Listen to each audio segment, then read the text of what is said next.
Boa tarde, curiosas e curiosos, intelixencias naturais ou artificiais, sinestésicas e sinestésicos perdidos e recendentes, paseantes da cidade, do noso sonoro empeño.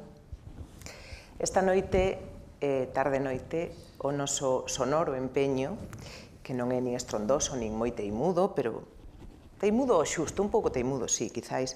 Esta tarde será enfiar constelacións, enfiarmos constelacións sobre o proceso creativo, sobre o que nos move, sobre o que se nos entrecruza e se nos mestura no camiño entre a arte, a cociña, a química, a astronomía, a música, a física, a costura, porque por iso enfiamos, e a poesía, e que máis ten se a desculpa é combinar, como di a letra dunha canción. Así que, bueno, enmarcado na exposición que podedes ver dentro desta sede da Fundación, a titulada precisamente Sonoro Empeño, que estará até o 2 de marzo. Isto é unha actividade paralela que levamos a cabo aquí dentro das moitas que se programaron durante estas semanas e se programarán aínda no que queda do mes de febreiro. Haberá concertos, hai un ciclo de cinema, os luns, hai estas charlas, encontros, hai tamén actividades didácticas para nenos, en fin, unha serie de fíos que se tenden nesa constelación do Sonoro Empeño, que é unha exposición que precisamente pretende, busca mergullarse nas confluencias, nas interseccións entre a arte e a música, pero que tende máis fíos, non? Vestes aí o piano ese xigante que está na porta, na que están nenos aí tocando como na película Big de Tom Hanks, a mí foi o que me lembro, xa son maior, e máis actividades. Así que estamos esta noite enfiando constelacións e estou flanqueada de eminencias magníficas aos meus lados, que vou presentar, bueno, comezando por Guadi, que estás aí. Bueno, creo que ningún vai necesitar presentación, eu vou ser breve porque creo que o interesante é escoitarvos falar a vos das vosas constelacións, das vosas sinestesias e dos vosos procesos de creación. Así que unha pinceladiña de cada un.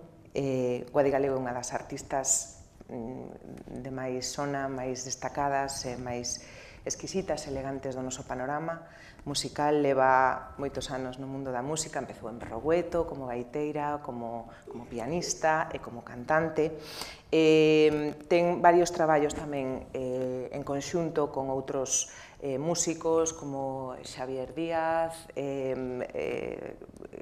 proxectos como Espido, como A Cada Canto, e logo ten unha carreira en solitario que despunta no 2009 e que a levou por éxitos que seguramente lembraremos todos, como As lúas de outubro e agosto, de 2014, comezou en 2009 con Benzón, no 2016 presentou o traballo O mundo está parado e agora acaba de presentar Bola de cristal no 2018.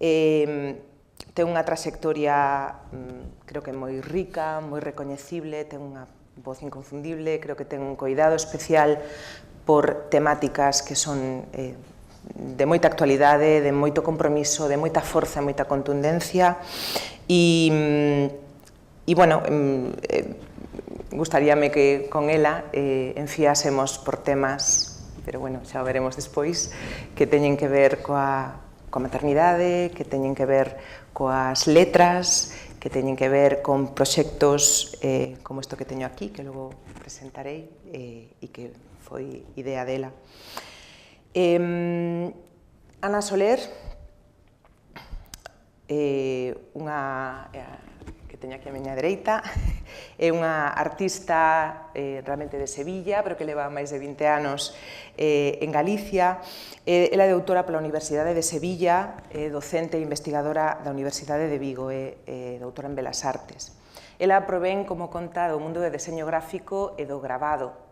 Entón, está actualmente, por exemplo, dirixindo un grupo de investigación que precisamente traballa e afonda nesas interseccións entre, por exemplo, arte e ciencia, entre como o mundo da arte pasou, como me explicaba agora, do múltiple ao complexo e como, por exemplo, a máquina traduce as copias, non? E como do múltiple, do un se pasa ao múltiple, como ese diálogo entre as diversas multiplicidades establece outras conexións ou outras maneiras de entender unha obra de arte. Ela ten unhas instalacións fantásticas, a verdade, moi espectaculares de ver, que parten de conceptos moitas veces duais, algúns títulos, por exemplo, son reveladores, por exemplo, masculino e feminino, creo que foi o primeiro, non? Sí, son series. Series, mapas e trampas, o último que ten é sobre tensegridade e intensidade, o título é... Habitando la tensegridade. Sí. Habitando la tensegridade, que é un concepto de Buckminster Fuller, dun arquitecto, e traballa sobre todo en site specific, é dicir, en lugares para os espazos arquitectónicos para os que busca a obra que pode servir para transmitir ou para comunicar algo nese momento. E, bueno, Pepe Solla, o que teño a miña esquerda, é un dos máis recoñecidos chefs do noso país, o que fundou aí moitos anos Casa Solla, que ten unha estrela Michelin e 3 soles na guía Repsol. Foi, ademais, ten innumerables premios e recoñecementos, foi mellor chef de Galicia en 2013, en Festival Arco Atlántico, Premio Expo Express 2013, acumula unha cantidade de recoñecementos e de iniciativas e de inquedanzas que o levan a ser, por exemplo, o que leva a parte gastronómica de Portamérica, por exemplo, e tamén un fanático do rock, como deixa ver nas súas redes sociais. Creo que fixeras algo con Xoel López hai uns anos, que fora un enorme éxito, unha mestura entre gastronomía e música. E, bueno, creo que é un extraordinario comunicador, ademais, é un fantástico... Unha persoa que, cando escoitas, a min transmítesme moita humildade sempre, contas as túas orixes, como empezaches sin saber nada na sala dos restaurantes, en meterse na cociña, porque viñas do mundo de empresariais, e entón recén saído, supoño, dunha carreira que non tiña moito que ver co que é a dinámica dun restaurante. Tiña máis de que eu en principio pensaba, pero sí, aplicaches entón coñecementos e daquela, bueno, pois comeza con esa casa familiar, con Casa Solla en Pollo, e de aí pois pasa a ser pois unha das figuras máis recoñecibles e unha prominente figura da nosa cociña. E con eles queríamos enfiar estas constelacións sobre o proceso creativo. De alguna maneira, a nosa idea era que nos contásedes un pouco, en principio, así. Eu teño curiosidade, falábamos agora da curiosidade, falaba con Pepe, que é algo que nos move e que nos fai sentir vivos, sobre como pensades vos a creatividade. Hai cantidade de definicións do que é a creatividade. Lembro, por exemplo, que Oliver Sacks, un neurólogo, é polímata, que seguro coñecedes, ten unha foto na que está aí anotando no medio da rúa, co paraugas no chan, está anotando unha idea no medio dunha estación en Ámsterdam, que se lle ven así no momento. E el falaba nun libro que se chama O río da conciencia, The River of Consciousness, que a creatividade en realidade sempre é tomar prestado. É dicir, sempre é un refacer, un reciclar, un coller o que xa fixeron outros, pero esa maneira nova de entendelo e de presentalo é o que dá un punto de originalidade. Non sei que pensades vos, se queredes algún de vos comezar a falar do que pensades que a creatividade nos vosos campos e como a asumides vos. A ver, yo siempre creo que los artistas y los investigadores, porque yo últimamente estoy en ese punto entre el arte y la ciencia. Yo creo que todo el mundo que tiene algo de curiosidad y que busca y que no está quieto es una persona creativa, ¿no? Yo creo que, pues decía Einstein, ¿no? Si te paras, te mueres, ¿no? Entonces, yo creo que alguien que esté vivo tiene un poco de curiosidad y creo que la misión de los artistas es hacer visible lo invisible, porque lo visible ya está, ya lo ve todo el mundo, ¿no? Entonces yo creo que la creatividad es como tener una especie de visión extra, así en plan, unos rayos así, que tiene que ver también con la fe, tiene que ver con creer en decir algo que no está dicho, o tiene que ver con esas... sí, esa creencia de que quieres mostrar algo que la gente no ve, ¿no? Y para mí está conectado directamente pues, con el pensamiento y el sentimiento. Es decir, tienes que tener algo en tu interior para que te sale. Yo siempre digo, ¿por qué haces? Yo no pienso que tenga que hacerlo, es que si no lo hago me muero, o sea, yo me muero no, pero me pudro, ¿no? Yo creo que va saliendo y para mí tiene esa idea de hacer visible lo invisible. Lo bueno o lo bonito es que cuando alguien ve también lo que tú ves, porque claro, una cosa es lo que tú ves y una vez, yo creo que hay como dos partes en el proceso creativo, ¿no? Como de dentro hacia afuera, y luego el espectador, ¿no? que ahora ahí entra otro universo de resonancias sensibles, ¿no? que pueden tener como otras lecturas la propia obra, ¿no? Pero la primera parte de cuando sale de ti y lo haces físico, ¿no? Digamos, yo creo que pasa del mundo de las ideas al mundo de la materia, que lo haces posible, porque al final no es hacer visible lo invisible, es hacer posible lo que parece imposible, ¿no? Porque cuando no está creado no hay nada, ¿no? Y eso, por eso también creo que tiene que ver con los investigadores y eso pues tiene relación con el grupo de investigación que tengo que habla de la relación entre el arte y la ciencia, sobre todo en la relación entre el conocimiento intuitivo y el conocimiento racional. Siempre ha estado como muy de espalda y creo que últimamente estamos dándonos cuenta que estamos mirando lo mismo de diferentes perspectivas y estamos en el mismo mundo, ¿no? En el mismo universo, en esa misma sopa, ¿no? Que estamos todos, ¿no? Entonces yo creo que cuando haces posible lo que parece imposible, ¿no? Pues cualquier investigador que descubre algo es porque tienes esa visión. Y para mí la creatividad es esa capacidad que tienes de pasar de una idea a algo material, ya sea una fórmula, ya sea pues algo que puedas, sobre todo, compartir con el otro. Es como sacarlo de ti para darlo. Y luego lo que recibes es ese universo de resonancia sensible que te hace volver a estar siempre en, vale, y si ahora haga esto y ahora haga lo otro, mucho también por el feedback que es cuando sacas cosas, ¿no? Estoy casi totalmente de acuerdo con él, casi.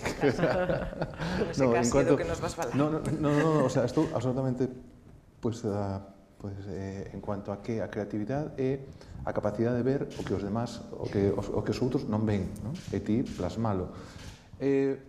A fe é o único que non está de acordo, porque a fe é como este recuncho para explicar as cousas que non vemos, que non entendemos ou que non somos capaces de ver. Entón se recurre a fe, que é algo como que non ten explicación, pero está aí. Pero, sin embargo, cando alguén o ve e o fai factible, unha vez se fai factible, tangible e cuantificable, a fe desaparece porque é plasmable en algo. Pero antes de que sea, tienes que creer. Yo la fe la entiendo como creencia de lo que nadie cree en ello. Si tú crees, lo sacas, Sí, ¿no? pero digo, eu creo en min.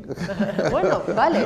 O resto necesito ter montar, tangibles, ¿no? Entonces creo que o creativo é o que fai eso, o sea, e aparte estou totalmente de acordo, o sea, no, a creatividade a veces se ve como unha ciencia infusa que é capaz de crear cousas en donde non hai nada. Eu creo que máis, o sea, ben máis por relacionar, iba a decir relacionada con, no, o sea, de relacionar cousas que en principio non eran, o sea, deste campo ou deste terreo, hablo en cuanto a terreo, en cuanto a actividade, ¿no? O sea, eu levome o meu, o sea, a cociña, ainda que decías que me gustaba moito a música e fago cousas, Sí. pero son cociñeiro, vale?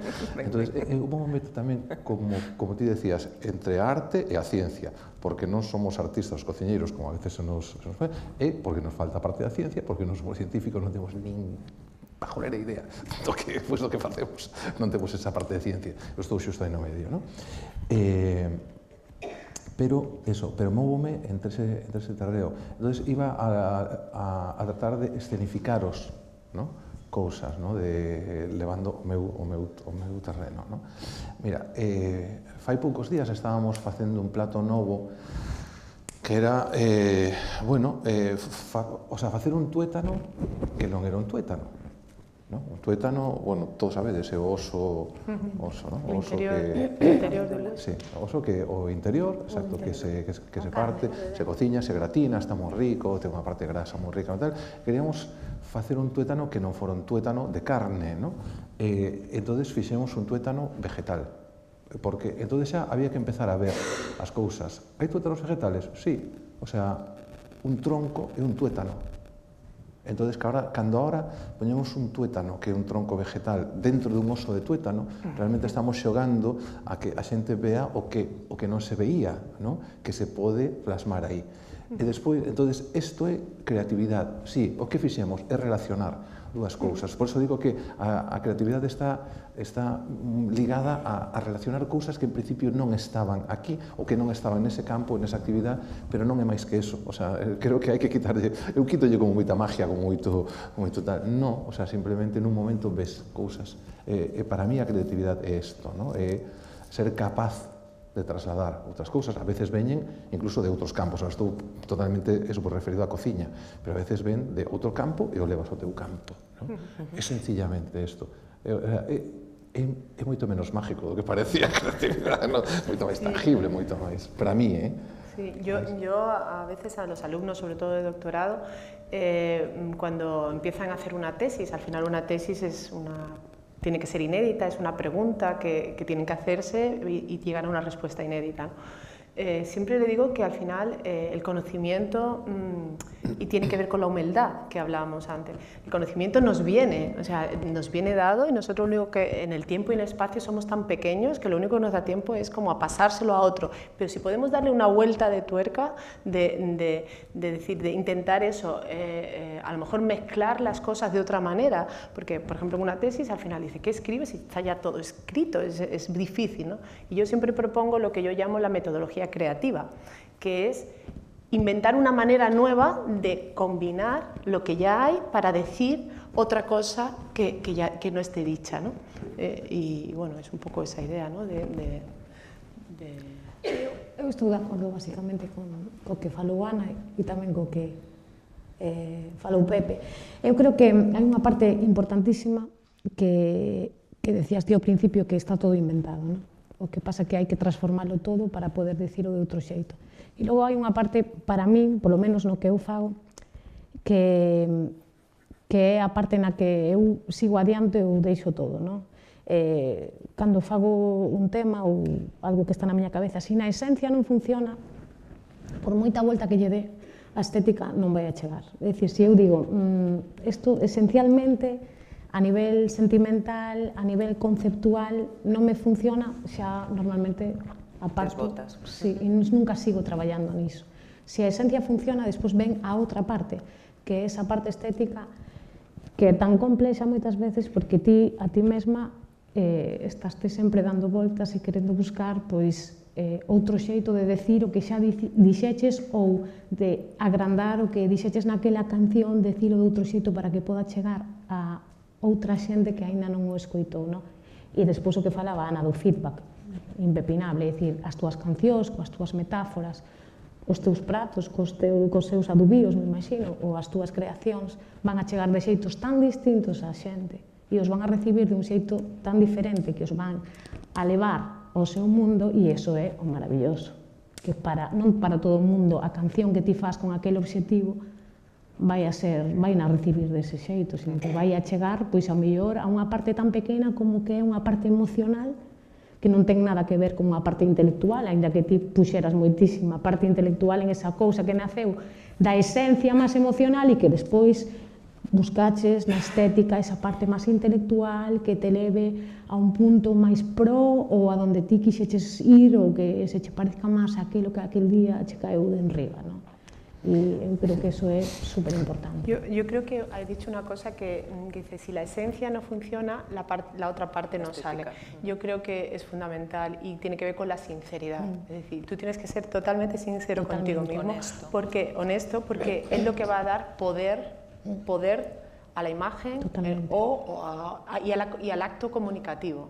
Entonces, yo creo que buenos artistas, malos artistas, hay todo un mercado, marketing y tal, pero yo creo que las imágenes que pasan a la historia o que traspasan al otro lado del espejo, al otro lado de ese público, es porque son sinceras. Entonces, yo creo que es difícil a veces, hay gente, o lo que yo veo es que pues a lo mejor se repite una fórmula y tal, pero las cosas que nacen de los ovarios, de la parte más profunda, tienen el poder comunicador, que creo que es un poder antropológico, ¿sabes? Sí, que es un poder que tiene que ver con una esencia del ser humano mucho más profunda, que no tiene que ver con... fe, quizás, que decías antes. Sí, creo que tiene que ver con algo como más trascendental de la persona, ¿no? Del humano. E logo, para min, hai unha parte super importante que ten que ver coa creatividade, que está o imaginario do receptor, sempre. É dicir, claro, ten outra parte. Ten outra parte que, se ti non tes no teu imaginario, xa sexa dunha maneira, dun xeito consciente ou inconsciente, claro, que está aí no teu imaginario, por que hai cantantes ou por que hai cociñas que nos emocionan, non? Porque ti vas a probar aquela materia prima que che recorda tanto ao que ti levas comido durante toda a túa vida, ou a túa aboa, ou non sei que, pero vas a probar daquele xeito tan distinto que te leva a outro mundo, non? E iso está aí, o imaginario da xente e a identidade, que é super importante. A ver, se van Cantas sentando, cousas, verdade? apuntando, e desme encher toda a libreta hoxe, como digamos así. Vai ser moi productiva a tarde. Mira, cosas que, o sea, que a máis a mí pásame tamén, é dicir, que ti comentabas antes, o sea, a inmediatez, a frescura, a tal, é dicir, cando algo, a mí pasa. A primeira maqueta, como digo. Perdón? A primeira maqueta que te queda. Sí, a mí, cando un plato se me resiste moito, o sea, cando unha idea queres plasmar un plato, e se te resiste, chega un punto que prefiro abandonala. Abandonala porque creo que se me atasca e creo que chega un punto que non.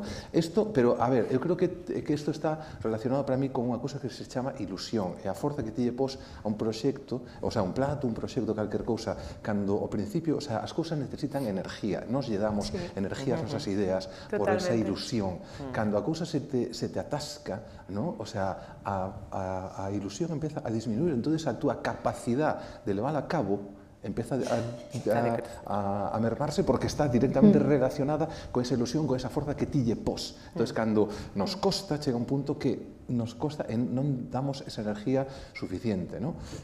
Outra cousa que isto quería plantealo, a ver que pensades vos, ¿no? Porque empezamos falando de creatividade. Creo que a creatividade, vale, hasta cando que? Eu creo que a creatividade está moi relacionada coa edad, pero coa xuventú. É dicir, creo que vamos perdendo creatividade, e posiblemente por unha cousa, porque a creatividade que decíamos que é interrelacionar cousas como coller, rescatar ideas e levala a outro lado, canto máis puros somos, máis capacidades. Eu sempre digo, o mundo hai que velo con ollos de nenos, porque os nenos non teñen prejuicios como nós, e non teñen ideas preconcebidas, entonces eles son capaces de ver máis cousas e de reaccionar de un lado a outro, porque nadie lles dixo como hai que facer isto, o van descubrindo, e canto, o sea, experimentan sempre, ademais, o sea, nos vamos encasillando moitísimas cousas, entonces creo que... É un debate tela, Como? Perdón? Que ese é un debate delicado, porque eu son mestra... Vale, pero hubo poño... Pero non, se a mí me parece fantástico, estou super de acordo contigo. Eu creo que, o sea, que está inversamente relacionada a creatividade, a capacidade de creatividade coa nosa idade. Ganamos outras virtudes, que tamén está... Claro, eu, por exemplo, para mí, no meu campo, é moi fácil. Eu suplo isto gracias a que sigo alimentando o meu restaurante con xente xoven, non? Entonces eu, manteño moita ilusión, moita forza, e creo que teño outras virtudes, pero a miña creatividade vai disminuindo e vai crecendo a miña templanza. O cual tampouco está mal, quero dicir que o mundo non solo, o sea, non é un único valor a creatividade, ainda que estamos falando disto agora, non? Estou totalmente de acordo. Vou romper unha lanza a favor da creatividade ao longo dunha longa vida tamén, xa que non dice que desaparece, dice que se merma. Pero yo creo que se transforma, eu creo. Sí, como enerxía, non se destrúe, só se transforma. Yo para mí creo que si tienes algo que contar, da igual, o sea, tienes que sacarlo. Y yo, por ejemplo, hay jóvenes que tienen cosas que sacar, pero hay jóvenes que no tienen nada que sacar. Te lo digo que yo también estoy en la facultad. Yo creo que también hay creatividad que necesita sedimentar. Pero, alma de Dios, y al revés, yo, pues, bueno, pues mis experiencias vitales me hacen que yo tenga cosas que contar, que sacar. Entonces, yo creo que... Pero sí é certo que a educación é moi direccional. Entón, o problema é ese sempre, é dicir, é que a educación está para a maioría, é dicir, entón, certo é que dende que diriximos, porque non somos guías, sino que moitas veces exercemos de directores e collemos moitas veces a moita desa creatividade e decimos, non, veña, ti para aquí, ti para aquí, ti para aquí, así xa teño o pack feito e xa me dan todos os homologado, todo homoxéneo. Xa está, homoxéneo. E iso é un problema que temos como sociedade, grave. Dicía Mary Shelley, volvendo así ao tema da creatividade de onde sae, Mary Shelley, que é unha autora de Frankenstein e campaba con 19 anos, que foi cando pensou Frankenstein, logo publicou con 21, pero Mary Shelley anda entre a literatura e a ciencia, de feito, é considerada unha das pioneiras da ciencia ficción, cando ela non tiña formación científica. Ela dicía que a invención, e debe admitirse humildemente, volvendo ao tema da humildade, non consiste en crear do vacío, senón do caos. Entón, se pensamos que a medida que medramos somos cada vez seres máis caóticos por entropía, pois creo que tamén o sedimento que deixa a idade tamén pode ser unha fonte interesante de creatividade. Só por romper unha lanza, xa que somos unha poboación galega que camiña cara ao avellentamento, entón, creo que poderemos ter nos vindeiros anos tamén bons froitos creativos dunha sociedade avellentada como é a nosa. Cada vez, a miña vida é moito máis caótico, igual cada vez máis creativo, eu creo que non. Yo creo que en el origen remolino del que hablaba Walter Benjamin, o sea, creo que el origen puede salir de la tormenta, ¿no? Los ríos nacen aquí, pero también nacen de un remolino. Y unha metáfora fermosa. Fíjate, vos vou a plantexar unha pregunta ahora para ver como cada un de nós enfocamos isto, ¿no? O sea, digo, Ferran Adrià, está obsesionado sempre con encontrar o método da creatividade, é dicir, sistematizar se hai unha fórmula para chegar á creatividade, ¿no? Entonces, él estaba empeñado e cree que sí, cree radicalmente que sí, él desarrolla técnicas, fórmulas e formas para chegar á creatividade, ¿no? Eu creo que non. Pero a mí, personalmente, entonces, é un pouco como planteades despois cada un. Para mí, a creatividade e as ideas, eu son incapaz de sentarme a desarrollar cousas, vale? Non podo. E, sin embargo, Ferran estaba empeñado en buscar ese sistema de sentarse a desarrollar cousas, non? Esencialmente, eu creo que non. Para min, é dicir, esencialmente, despois se non te sentas estás fastidiado. Claro. Claro, o sea, que las musas te cojan trabajando, ¿no? A miña casa sempre está chea de Respiración. posits teño o teléfono petado de moitas ideas e moitas melodías e moito non sei que, e chego ao piano e me sento tal e ao mellor só teño 3 minutos e tal. Pero teño sempre a casa chea de cousas, de apuntamentos, de ideas, de unha libreta que ten 4, non sei, pero despois se non me sento, eu non sei ti, pero ti se non te sentas dá un pouco. Sí, no, o sea, son cosas distintas, o sea, unha cousa é ter esa idea, despois chega a parte de traballo, o sea, non queda outra que, sabes, tamén acción, é certo hai que que a pasar a la única idea acción. boa é a que se plasma, temos en conta isto, que ideas podemos ter 100.000, vale? E a creatividade non é ter idea, é plasmala para que deixe de ser, de estar nese limbo, dese limbo de fe, la materia que pase a acción, sí, a físico. Claro, yo siempre digo a mis alumnos, digo, de ideas estamos todos estupendos, porque en el proceso, en el camino, están las respuestas. Y si no empiezas a andar, no te vas a encontrar ni con las preguntas ni con la respuesta. Entonces, de ideas estamos todos estupendos, pero las mejores tesis son las que se acaban, porque tú puedes tener muchas ideas, pero si no las acabas, no vas a saber realmente si tu idea tiene forma o qué es lo que quieres, ¿no? Entonces, y yo en este sentido creo que, si queréis hablamos del proceso, de ese intervalo que hay del dicho al hecho, ¿no? Como yo digo, el dicho al hecho, mucho trecho. Vale, Decía pues, Oliver Sacks. ¿Qué hay en medio? Di Oliver Sacks a respecto disto, que eu veño aquí trufada de frases. Sementadas. Trufada, biches, dedicado. Estás con a Nexo Unión, ¿no? Estás uniendo por fin a cociña aquí en medio. Estamos aquí en Feliz María. Como sigamos falando de cociña, dentro dunha hora, sí, empezan a ruxer aquí as tripas. Dicía, leva unha especial enerxía por enriba do potencial creativo de cada un, que supoñemos que todos temos, en principio, pero sí que require, esta traducción que estou lendo en inglés, require unha especial enerxía, unha especial audacia ou subversión, tirar cara a unha nova dirección unha vez que un está establecido. Sair un pouco... Romper tus propios... Sair desta zona de confort, non estar... Sí, sus propias certezas, sí, no creerte nada, que eso es lo que yo creo que al principio... Ese o sea, no creerte nada, o sea, y tiene que ver con la humildad, es decir, tú has llegado aquí, pero no te conformes con esto, tienes que volverte a preguntar, bueno, y si en vez de haber hecho esto, hago esto, ¿qué sale? ¿No? Y creo que es un pouco eso, ¿no? Que decías, ¿no? Non sei se vos apetece falar un pouco de sinestesia, que era unha das cousas que me apetecía tocar. Bueno, a sinestesia, así lembrando un pouco, esta facultade que teñen moitos humanos, moitos nenos, por certo, non pero que todos temos. En principio, de feito, unha das características do pensamento creativo humano en xeral, igual que as metáforas, esta maneira que temos de sentir algo que en principio corresponde a un sentido, a un dos 5 sentidos, a través do outro. Esa especie de trasvase. Cando dicimos que este amarelo é un amarelo chillón, por exemplo, o que é unha voz aterciopelada, aveludada, a voz non ten tacto, pero estamos sentindo a voz como tacto, ti podes falarnos de ese tipo de sonoridades, Guadi, ou cando estamos saboreando algo, pero, e ademais os sabores e os olores que teñen unha capacidade, sobre todo os olores, os recendos, unha capacidade de evocación extraordinaria, o sentido do olfato, responde a memoria, o sea, es un estímulo a túa memoria, sin máis.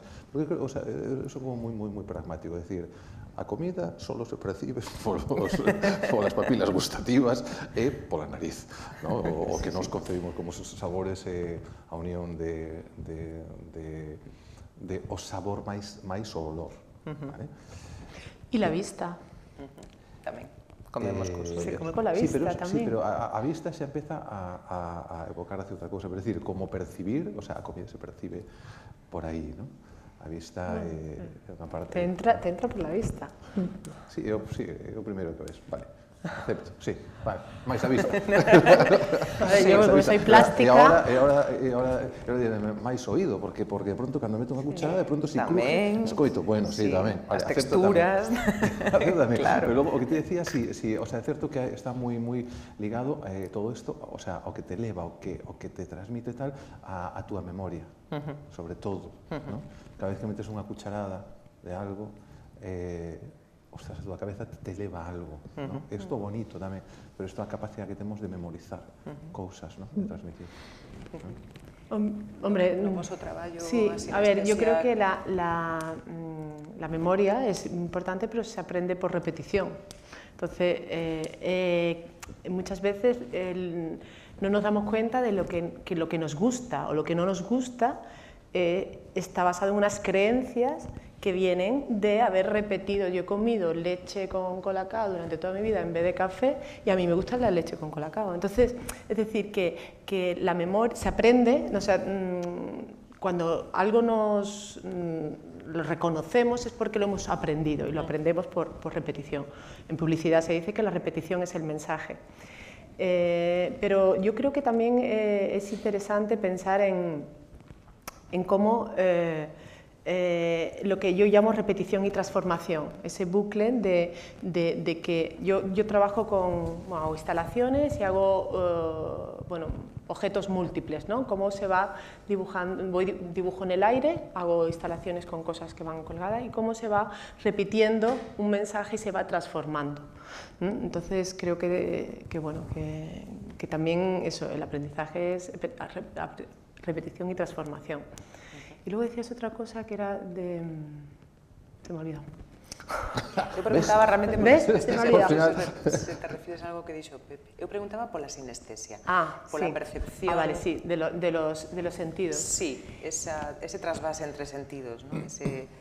Tenemos la vista, el gusto, o sea, los 4 sentidos, pero para mí hay un sentido que para mí es el más importante y que es el tacto. Y que tiene que ver con la piel, que tiene que ver para mí con el sentimiento. Podemos estar ciegos, sordos, mudos, sin olfato, pero no podemos estar sin piel, no podemos estar despellejados, digamos, ¿no? Es decir, entonces para mí el contacto... Sí, bueno, para mí... A veces quemamos los dedos, los cocineros. Sí, pero para mí el contacto, en mi obra, la idea del contacto es muy importante. Creo que a través del contacto se transmiten los sentimientos, pero también se transmiten pues lo que yo llamo, bueno, todo mi trabajo va sobre los contrarios, entonces se transmiten los contrarios. Y creo que yo pues en mi obra evoco mucho esa idea de contacto, ¿no? de piel, ¿no? de tocar, eso que no se puede hacer en los museos, que es tocar una obra, tocar una escultura, tocar un cuadro, ¿no? Creo que estamos en un mundo pues, de pantallas de cristal donde falta ese contacto como transmisión de comunicación, como un elemento de comunicación, ¿no? Y hablo en contacto físico, pero también hablo desde un punto de vista conceptual, ¿no? De que hace falta entrar en contacto con la obra y con los pensamientos para... Muchas veces estamos como muy alejados de ese contacto, ¿no? Cal sería a textura da túa obra, entón, como que tacto? Bueno, supoño que variará. Es que varía. Por ejemplo, pero... bueno, yo, aparte de las instalaciones, ¿no? Yo trabajo mucho también con libros de artista, lo que es la idea del libro. El libro de artista no es un catálogo, es un objeto donde hay pues, dibujos, texto, es un objeto digamos, complejo. Y es un libro que los libros tienen que ser abiertos y tocados para que se puedan percibir. O sea, claro, un cuadro lo ves de lejos, ¿no? Pero el libro tienes que abrirlo y hay dos factores, uno es el contacto y otro es el tiempo. Tienes que dedicar tiempo a visualizarlo, ¿no? Y bueno, y creo que bueno, también hago mucha obra sobre papel, que creo que el papel también tiene esa idea de calidez, ¿no? Yo estuve un tiempo en Japón y allí, por ejemplo, para ellos tener un cuadro colgado en la pared es es como una vulgaridad, porque es como tener una ópera sonando y que tú no le haces caso. Entonces ellos tienen las obras guardadas y cuando tú tienes el espíritu para disfrutarlas, las sacas, la coges, dedicas tu tiempo y tu tacto y tu mente para disfrutarlo, ¿no? Es como si tú, pues eso, cuando vas a la ópera, pues tú escoges... Qué maravilla. Tú escoges la ropa, escoges la persona, escoges la hora, escoges el momento, la obra y vas y la disfrutas. Pero entonces yo creo que estamos en un mundo donde las obras están ahí, nosotros aquí. Y para mí es muy importante dedicar, o sea, realmente tener un contacto que a veces tiene que ver también con el contacto con el artista, ¿no? O sea, realmente involucrarte con esa obra, ¿no? Que non haxa asepsia, ¿no? Claro, Que entonces non para mí es ese contacto físico con la obra de papel, ¿no? Que me hace falta tocarla, ¿no? Yo creo que las obras sobre papel, cuando están encerradas en un marco, están como muertas, están embalsamadas, es como un sarcófago, ¿no? Yo creo que las obras tienen que estar vivas para que te conmuevan. Yo creo que el arte tiene que conmover, y conmover es conmover, tiene que mover, para bien o para mal, y si la ves a veces con tanta distancia, no entras en lo que... Falabas un sarcófago, e tes unha emoción. obra preciosa dun cadaleito do que saen un montón de fotografías e de follas, 10.000. Sí, está en Vigo, en la Fundación, y bueno, invito a que vayáis. Es un cadaleito aberto, que habían estes días, do que saen voando 10.000 follas dun libro, bueno, para conmemorar... La muerte es para celebrar la muerte del Centro de Estudios Fotográficos, que acaba después de 40 años toda su edición de fotolibros, y bueno, con los comisarios teníamos claro que queríamos celebrar la muerte, pero no quedarnos en la muerte. En el primer año, el día de la muerte hay mucho dolor, pero al cabo de un año ya se reflexiona y se habla más de memoria, de ausencia y de que no te quedas en la muerte, sino que después de la muerte hay vida, y bueno, todos esos libros van hacia la calle, hacia la puerta, ¿no? Entonces, bueno, pues os invito a que vayáis, va a estar 2 meses, hasta el 6 de abril. Bueno, eu creo que na música, casi toda a música se define sempre en base a outros sentidos, non?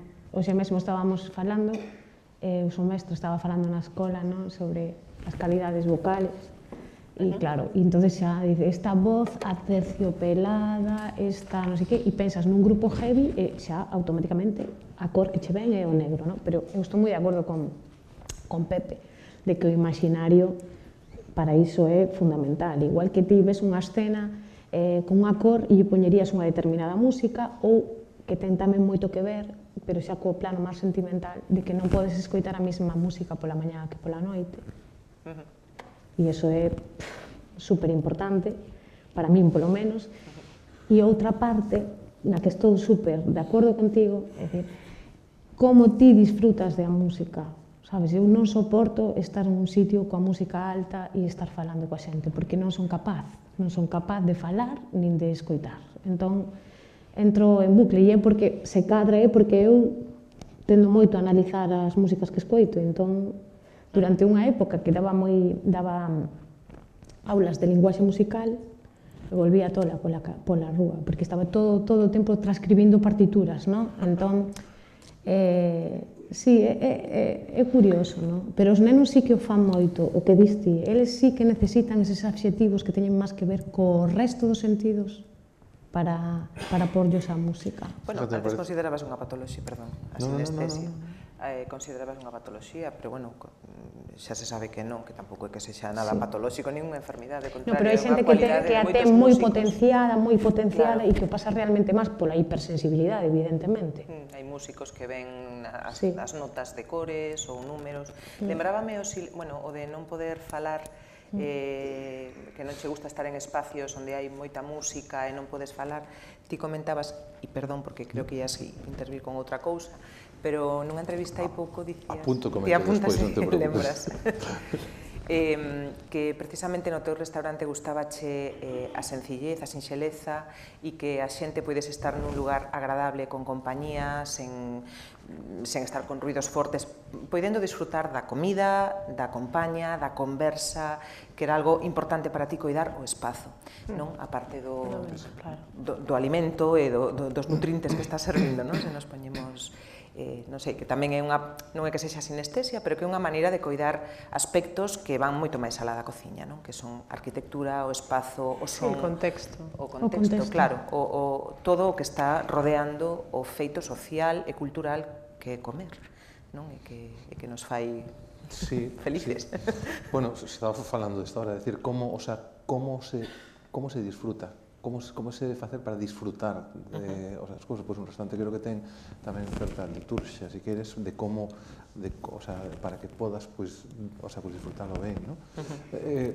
Respecto a isto, fíjate, estaba a punto de comentar, ahora xa me saltan dudas, se debía decirlo, non, pero que a música para mí é un arte que se pode, disfrutar de un xeito distinto, porque podes estar facendo outra actividade e a vez disfrutar da música, así como as outras, non? É dicir, hai que, pois, o libro, ti decías, requere tempo, esa dedicación, exclusividade casi para disfrutar de un libro, de unha publicación, de unha obra. Me pareceu precioso o que ti decías de os japoneses, de como disfrutar unha obra en vez de ter un cuadro colgado, telo en ese momento, coller ese momento que te apetece, de verdad, plantexar como un libro, non? É dicir, nese momento que te apetece, te paras o lees e tal. Pero para mí, a música ten a capacidade de que podo disfrutar estando con outra actividade.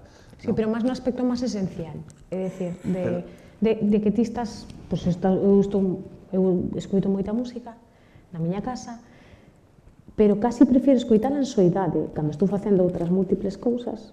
Bueno, para mí son formas distintas, pero eu consigo disfrutar moitísimo a música facendo outras cousas e tamén me encanta, porque me encanta a música, pararme a decir, incluso fago moitísimas noites, apagar as luces, non ter nin tan siquiera a influencia, entonces escoitas de forma absolutamente distinta, te privas do resto de eses sentidos, e o teu sentido se focaliza e se centraliza solo en escoitar música e se escoita de forma absolutamente distinta e brutal, non?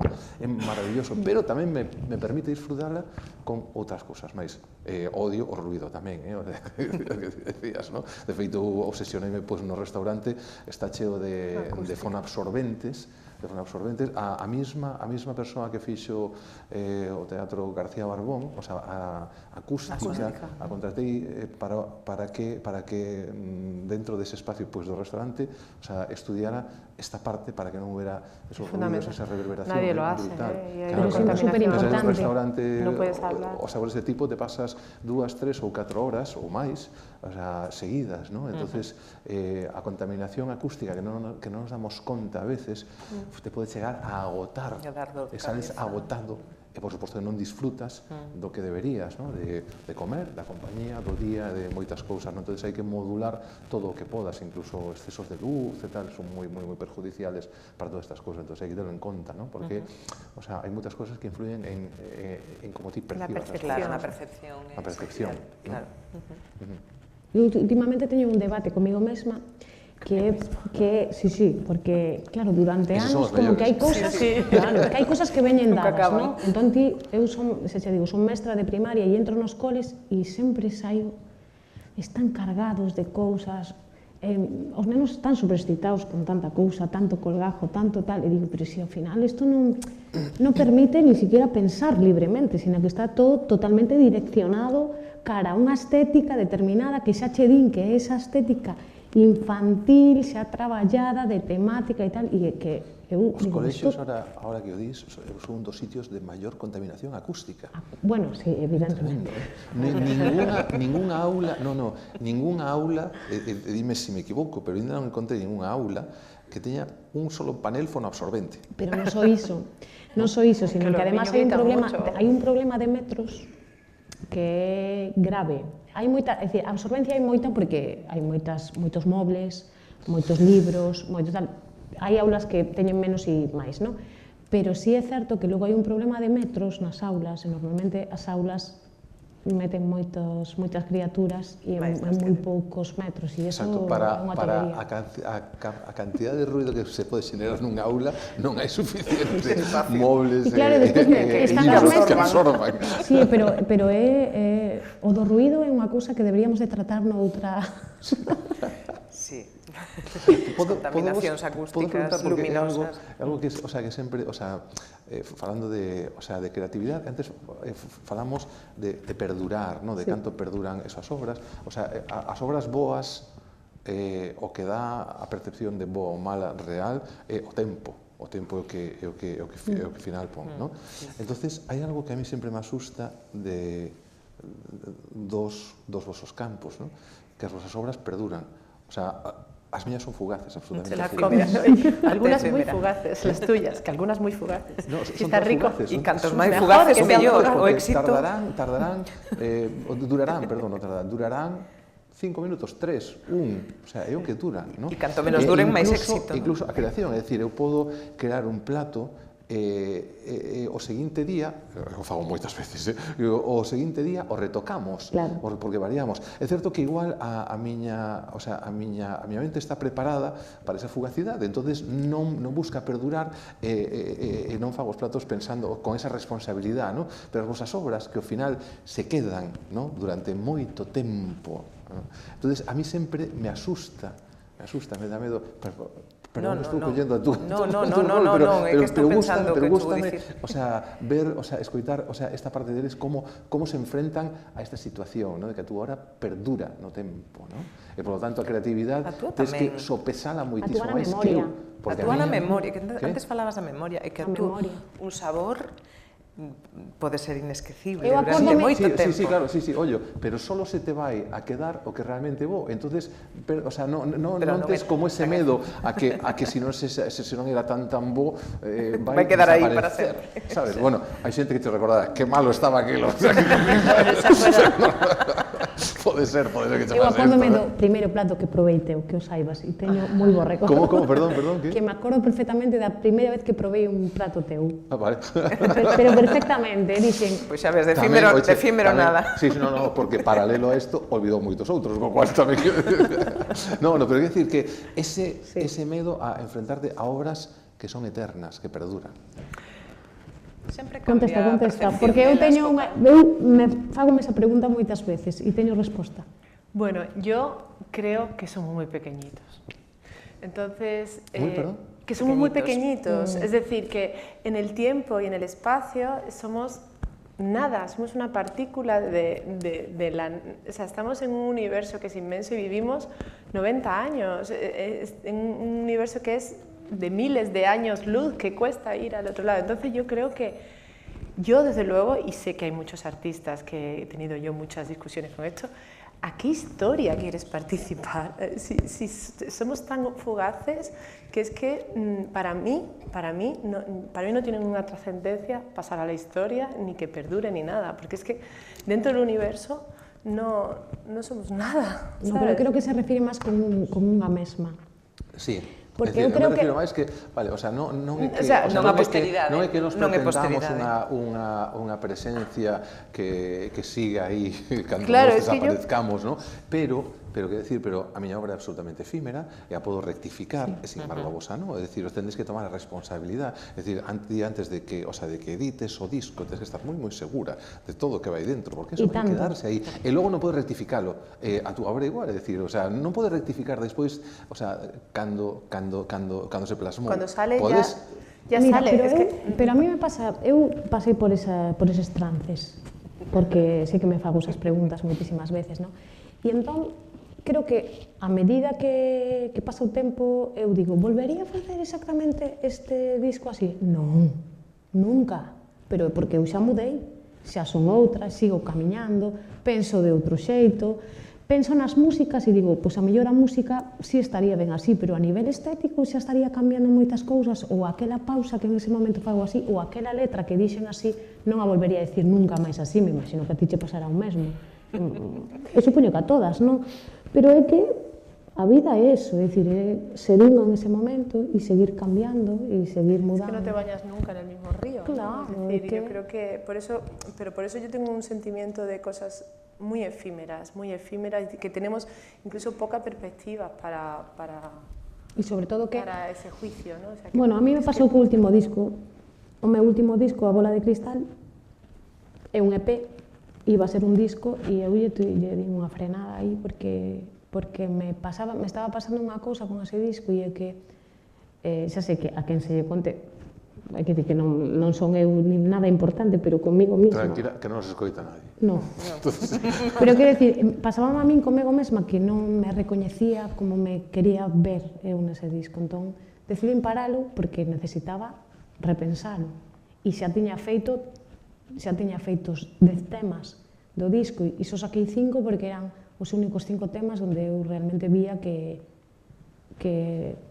podía estar dentro da miña cordura, ¿no? Lo que pasa es que yo creo que lo que hicimos, o lo que hiciste, o lo que hicimos hace unos años, es por supuesto imperfecto, pero es necesario para construir el siguiente eslabón o el siguiente piso del castillo, ¿no? Entonces, de los errores se aprende, es decir, que era necesario en ese momento hacerlo para el paso, para modar. Claro.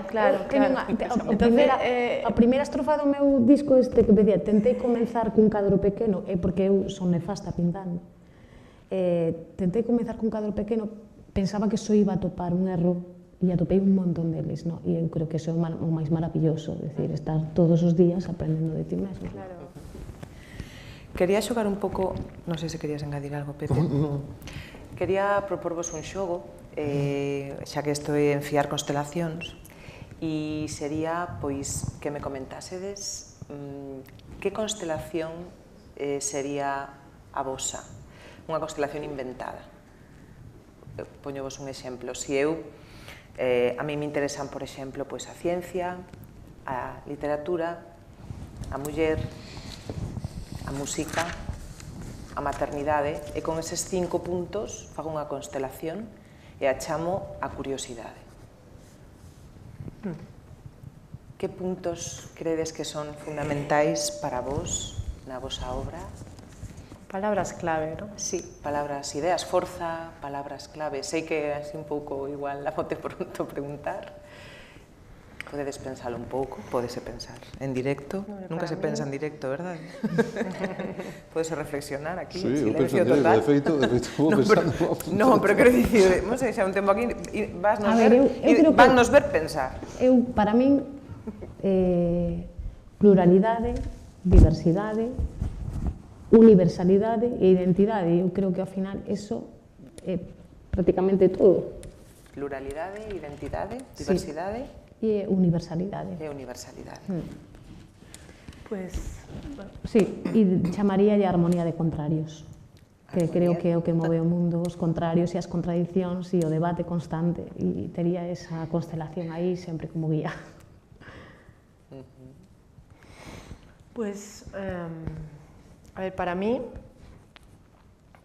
está el arte, la ciencia, está lo visible, lo invisible, están los contrarios, está el dolor, está la cicatriz, está la huella, está... Cicatrices invisibles era Cicatrices invisibles, sí. Un título de unha... Sí, está... bueno. Huella, dixeches. Sí, huella, yo siempre defino, bueno, grabado como la presencia de una ausencia, la ausencia de una presencia. Es decir, también hay conceptos de tiempo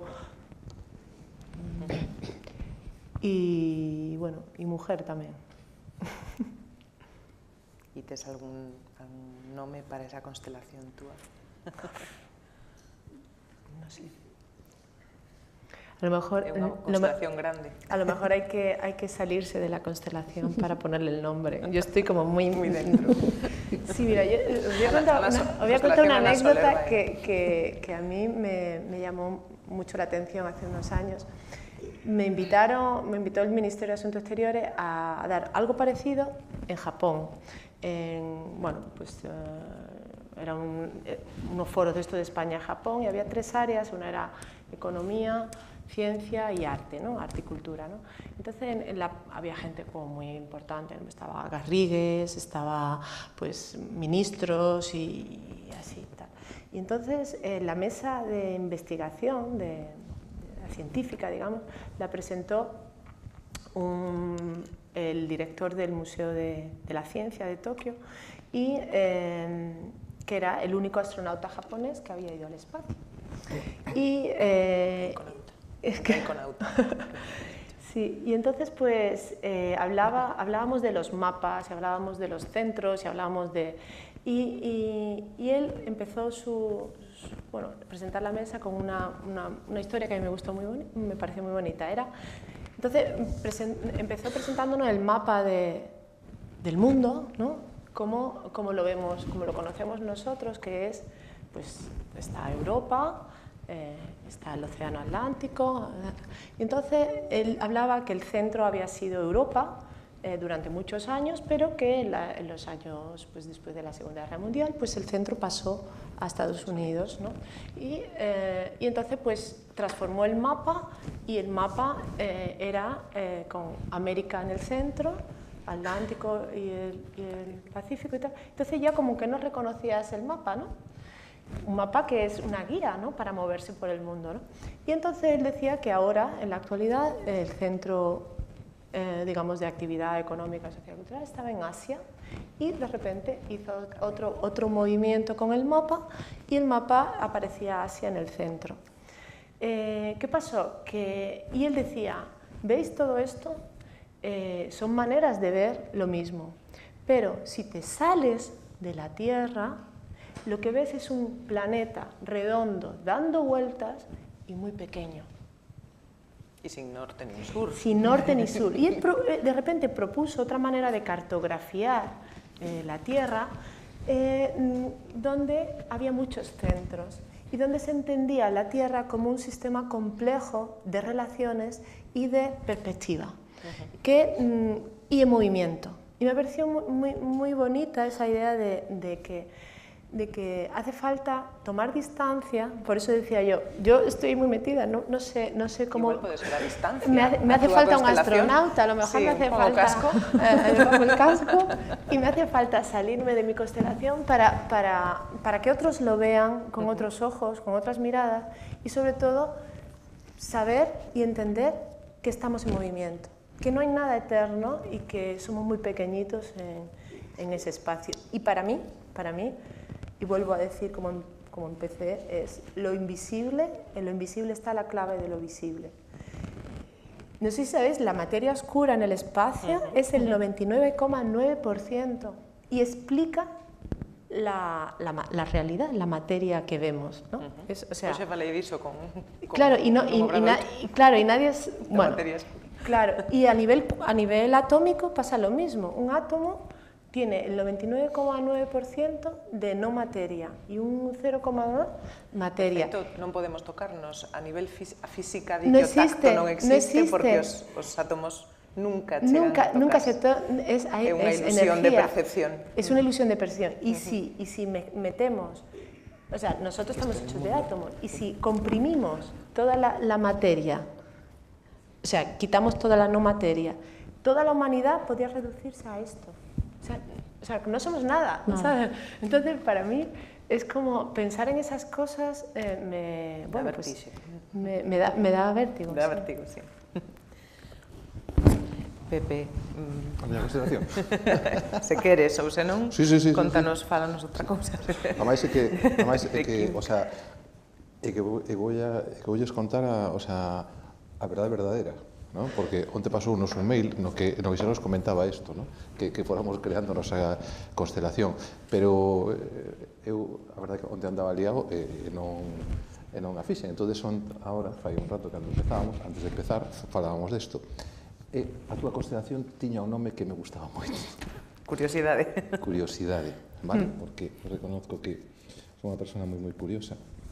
Por eso está. Entonces, tuve que volver a crear a miña constelación. Entonces, pero regaloche o nome curiosidade, no, ahora non quero. Partindo nome, puxen a miña constelación se chama ilusión. Vale? Entonces, está composta polas cousas que me ilusionan, ¿no? Entonces, empecé a poñer algunhas delas e coincidíamos algunhas, pois, a música, pois, por exemplo, para mí é unha cousa que me ilusiona moitísimo. O mar me ilusiona moitísimo, a arte, a ciencia, porque me gusta moito o coñecemento. Unha xouba tamén. Entón, empecé a darme conta de que a miña constelación é infinita. Porque cada vez hai máis cousas que me ilusionan e, por suerte, me ilusiono con todo, ¿no? E me gusta todo. Entonces, a miña constelación... Ilusión infinita. Exacto. Ilusión infinita, qué bonito. Infinita, Me encanta. Iré a visitar a tu constelación. Sí. Temos que incluíla no... Teño aí unha bola de constelacións. E dime conta ahora sobre o que estábamos falando, pois porque tiña que... Sabía que ibas a preguntar isto, tiña que chegar a elo. E dime conta que isto, que a miña constelación non podo pechala en 4, 5 ou 25, senón que cada vez teño máis cousas pois que me ilusionan, por suerte.